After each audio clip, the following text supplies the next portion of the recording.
안녕하세요, 여러분. 여러분과 같이 중등체육 임용시험과 스포츠 지도사 시험을 준비하고 있는 이주입니다. 우리가 지금 운동생리학을 지금 배우고 있는데요. 너무 운동생리학만 나가면 조금 이제 여러분들 공부하시는 게 지루하고 힘든 감이 있을 수 있어서 오늘은 체육사를 한번 달아보려고 합니다. 지금까지 저희가 다뤘던 게 보게 되면은 스포츠 사회학, 그다음에 스포츠 심리학, 그다음에 체육 교수론의 일부를 좀 다뤘었고요. 그리고 운동 생리학 좀 거의 많이 나갔고요. 이제 그 체육사를 나가고 있잖아요. 그래서 사실 체육사까지 하고 운동 생리학까지 하면 남은 게 몇 개 없습니다. 뭐 체육 측정 평가라든가 아니면 운동 역학 뭐 요 정도예요. 그다음에 뭐 체육 철학, 그다음에 체육 임용고시 관련해 가지고는 그 체육 교육 과정 요 정도 남아 있기 때문에 사실 이제 막상 다루고 보니까 굉장히 많은 부분을 진행을 했다는 거를 알 수가 있겠네요. 일단 오늘 이제 체육사를 좀 나가 보려고 하는데요. 체육사를 나갈 때는 일단 항상 모든 과목이 마찬가지겠지만 일단 시대 구분을 좀 먼저 해봐야 됩니다. 그래서 고대 시대, 그리고 음, 로마, 그리스 로마, 고대 그리스 로마, 그다음에 중세, 그다음에 근세, 초기, 그다음에 뭐 근세 후기, 그다음에 근대, 뭐 이렇게 나가거든요. 그다음에 한국, 우리 한국 스포츠 이렇게 나가는데요. 요 각 시대 구분을 먼저 좀 해주시고요. 각 시대 구분별로 특징적인 거를 외워주시면 되는 거예요. 보게 되면은 이제 고대와 이제 그리스 시대가 같이 있네요. 원래는 이제 보통 고대를 나누고 그리스, 로마 이렇게 묶는 게 일반적이긴 한데 뭐 크게 상관은 없습니다. 근데 호메로스 시대라고 있는데요. 이 뭐 호메로스 시대, 호머 시대 이렇게 하기도 합니다.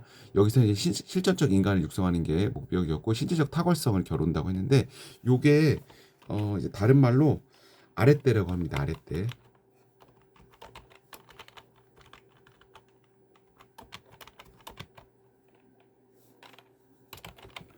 예, 아랫대라고 하고요.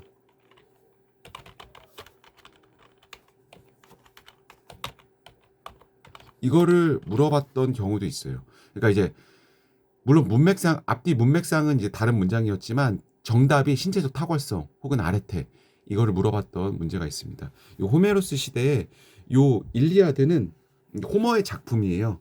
약간 소설 같은 건데 재밌다고 하더라고요. 뭐 서사가 얽혀 있는 작품인데 여기 이제 두 명이 나오거든요. 아킬레스와 오디세이라는 그 극중 인물이 나오는데 아킬레스는 이제 행동의 인간, 그다음에 오디세이는 지혜의 인간으로 묘사가 됐습니다. 그래서 아킬레스는 장래 경기, 그다음에 오디세이는 구원 경기를 나타내고요. 자, 그리스 시대 보게 되면은 스파르타가 나오거든요. 이 스파르타는 전사를 육성하는 데 목적이 있었고요. 군국주의에 군국주의. 예, 군국주의.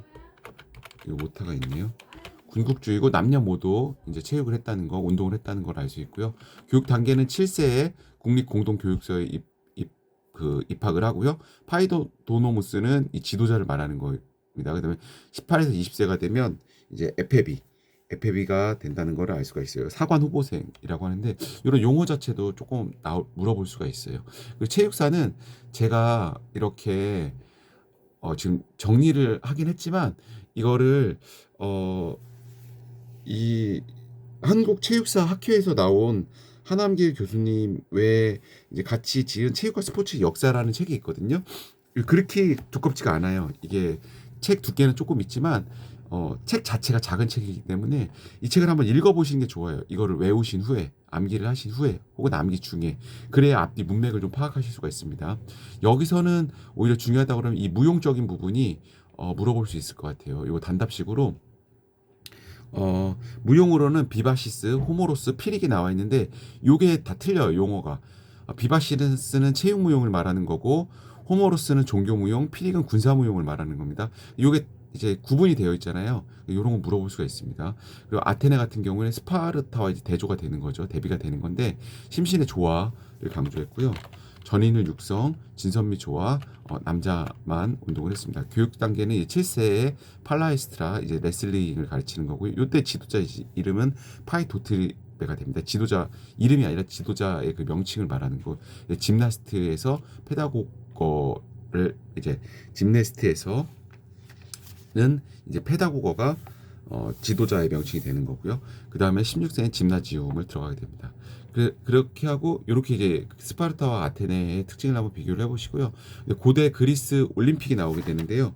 고대 그리스 올림픽 같은 경우에는 이제 제사, 평화, 시민, 선서를 강조하게 되고요. 제정 경기고 종교적 재래 행사, 그 다음에 그리스 민족 통일의 토대를 제공하게 됐습니다. 이 밑에 부분은 예전에는 많이 나왔어요.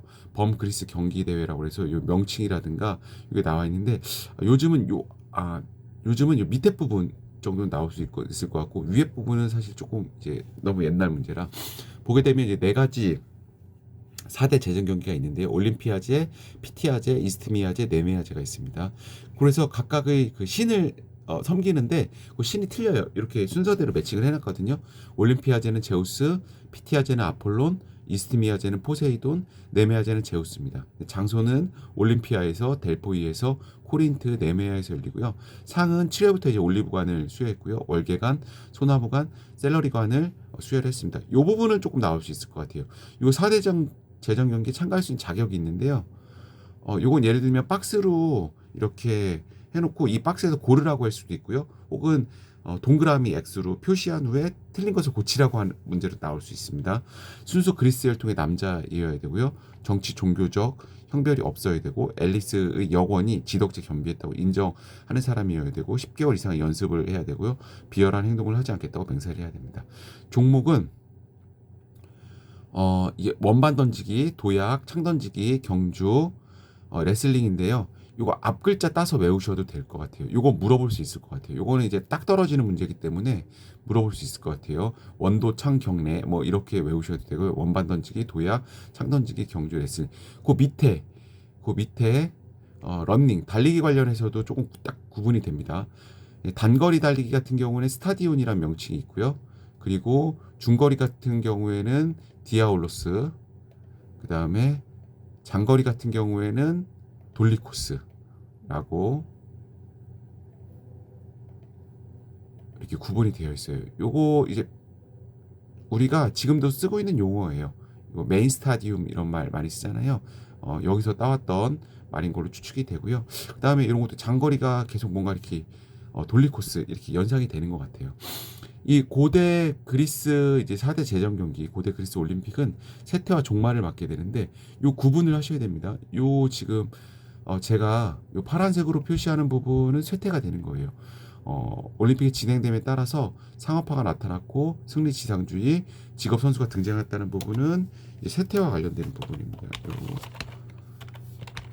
그 밑에 데오도시우스 1세 데오도시우스 황제가 기독교 보호 정책으로 다른 종교를 배척하게 되고 그에 따라 올림픽 제정 경기를 금지하게 되면서 종말을 맞게 되는 거죠. 그 종말. 여기에 이제 종말을 맞게 됩니다. 종말을 맞게 됩니다. 요 구분에서 조금 이제 알고 계셔야 될 것 같고요. 고대 그리스 올림픽의 역사적 의의 같은 경우에는 그리스의 민족 단결과 평화 유지에 기여하게 됐고요. 근대 올림픽 재창으로 인류 문화, 스포츠 문화의 발달에 공헌하게 됐습니다. 이런 건 예전에 서술형으로 쓰라고 하는 문제가 있었어요. 고대 그리스 올림픽의 역사적 의의를 적으시고, 근데 요즘은 이게 모르겠네요. 이게 여튼 지금 교과서에는 이렇게 딱 떨어집니다. 그리고 책을 읽어보셔야 되고 교과서에 나와 있기 때문에 물어볼 수도 있을 것 같아요. 로마는 전기 로마 체육과 후기 로마 체육으로 이렇게 나누는데요. 이 부분도 시험에 나왔어요. 이 부분도 전기 로마 체육의 목적, 특징이라고 할 수도 있겠죠. 군사 훈련이고요. 제정 경기는 신에 대한 예찬입니다. 후기 로마 체육은 대중 오락적인 성격이 강해졌고요. 그 다음에 체육이 쇠퇴하게 되고 직업 경기자들 경연, 주변에 수청년단 일수가 트로이 게임이 있었는데 이 후기 로마 체육 중에 이 탈정치화의 수단으로서 스포츠가 이용됐다는 거고요. 그것이 그레코 로만 쇼라고 불려지게 됩니다. 이 명칭이 시험에 나왔어요. 요거 이제 나중에 스포츠 사회학 시간에 상징 동일화 조작이라는 어떤 스포츠에 관련되는 게 나오잖아요. 거기서 이제 조작과 관련되는 겁니다. 요 부분을 좀 알고 계시면 좋을 것 같고요. 시민의 지지를 얻기 위해 비천한 유혈 스포츠를 여행거리로 제공하고 탈정치화 수단으로 이용했다. 요게 이제 탈정치화 수단으로 이용했다. 이 부분이 조작이 되는 거고요. 시민의 지지 위에 비천한 유혈 스포츠 여행거리를 제공했다. 이런 부분이 이제 그레코로만 쇼라는 이런 학술적 용어로 알고 계시면 되고요. 전차 경기는 원형 경기장에서 이루어졌고요. 이거 키르쿠스 막시무스라고 합니다. 그다음에 원형 연무장이에요. 연무장 이름이 조금 비슷한데 달라요. 원형 경기장과 원형 연무장이고요. 요게 이제 콜로세움이라고도 하거든요. 요 부분도 시험에 나왔어요. 여기서 이제 검투사 경기, 검노의 격투의 경기가 여기서 열리게 됩니다. 그다음에 공중목욕탕으로 테르마에가 유명했었고요. 역사적 의의는 비천한 스포츠로 중세 사회에서 스포츠 문화가 금기가 초래됐죠. 예, 그거 이제 용어가 있는데 그 용어는 제가 이제 중세로 넘어가게 되면서 요 용어가 있어요. 중세에서 스포츠를 금기 시작이 되거든요. 그 용어도 굉장히 중요해요. 이제 중세에 넘어가 설명을 해드리겠습니다. 여튼 이제 중세로 넘어가게 되면서 스포츠가 계속 이게 비열하게 되니까 중세 사회에선 스포츠 문화를 금기를 초래하게 됐고요. 하지만 로마의 신재 문화유산이 근대 스포츠 문화로 전승 계승하게 되는 의미도 갖고 있습니다. 그리고 보게 되면은 요 두 가지 학자가 나오거든요. 갈렌과 유베날리스라는 학자가 나오는데 요 갈렌은 의사하고요. 유베날리스라는 요 사람은 물어볼 수 있을 것 같아요. 요 사람이 건강한 신체에 건강한 정신이 깃든다. 기원을 할 것이라고 적었고 이것은 나중에 그 존 로크의 심신이원론을 주관하는 학자고요. 이 존 로크에게 인용되게 됩니다. 요 문장 자체도 시험에 나왔어요. 그다음에 심신이원론도 시험에 나왔고 로크라는 이 사람의 명칭도 시험에 나왔습니다. 네. 오늘은 이렇게 해서 고대와 그리스 로마 체육까지 한번 정리를 해봤습니다. 반드시 좀 책을 읽어주시는 게 좋을 것 같아요. 책을 읽어주셔서 앞뒤 문맥을 꼭 파악하시고 필요한 것은 제가 이렇게 정리된 거를 바탕으로 해서 외워주시면 좋을 것 같습니다. 이건 나중에 제가 다 올려드릴 겁니다. 자, 오늘 수업은 여기까지 하겠습니다. 감사합니다. 여러분들의 합격을 응원하겠습니다.